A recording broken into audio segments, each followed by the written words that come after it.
Hey guys, I'm Adam with Workman Firearms, and today we're going to be going over the disassembly and reassembly of Smith Wesson's M&P9 M2.0 Competitor. So let's get back to the bench and get it taken apart.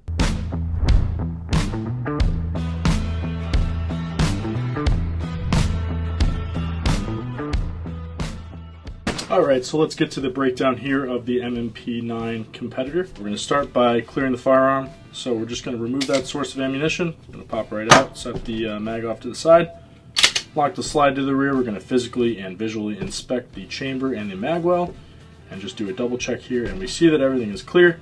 So to start the takedown, we can leave the slide rack to the rear here. I'm just going to take this takedown lever here and flip it to the 6 o'clock position, and then from there we are going to push our slide release down into the frame. That's going to release the slide, and then pull the trigger, and the slide will slide right off of the frame.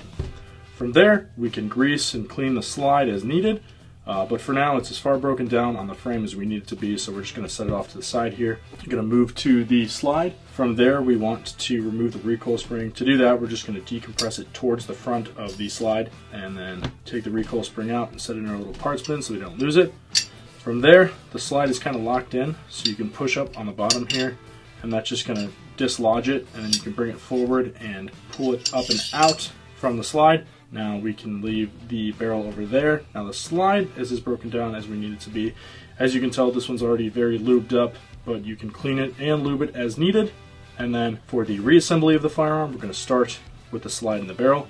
So you can keep the slide flipped upside down here, and then you're going to take your barrel with the flat part of the barrel that says 9mm. You want that facing the table, down towards the table. So you're going to slide it into the slide towards the front of your slide, and then pull it back, and it'll sit right into place there. From there, we're going to take our recoil spring. It has a hexed front end here. You want that going towards the front of the slide.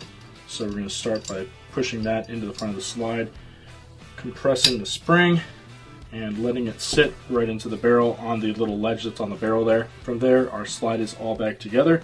So now we just need to take it and slide it on the rails of the frame here. And I like to start at the front of the frame and slide all the way back. And you just keep sliding, and then push slide lock up and let it lock into place. From there, we will take that takedown lever and flip it back up into place, so counterclockwise back up into place. And it'll pop right into place for us when we just flick it. So just give it a little flick, boom, just like that. And then we can release our slide, and the firearm is back together. And we could do a functions check. So pull that trigger, make sure it's resetting, and it's good to go. It's all back together.